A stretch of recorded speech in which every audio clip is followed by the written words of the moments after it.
Don't wait for You have to think directions. about it. Dive in Even and all apply your your engineering knowledge know-how yang you dah independently. belajar sepanjang, kalau diploma tu setahun setengah, kalau degree tu mungkin dah 3 tahun belajar, dah banyak knowledge engineering yang you all dah dapat, you perlu apply saja dalam projek ini.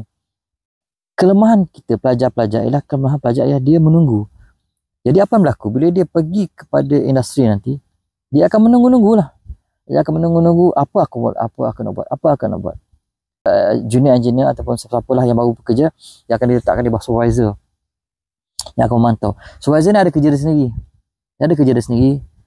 Tak ada masa dia nak pantau, nak babysit everyone, kan?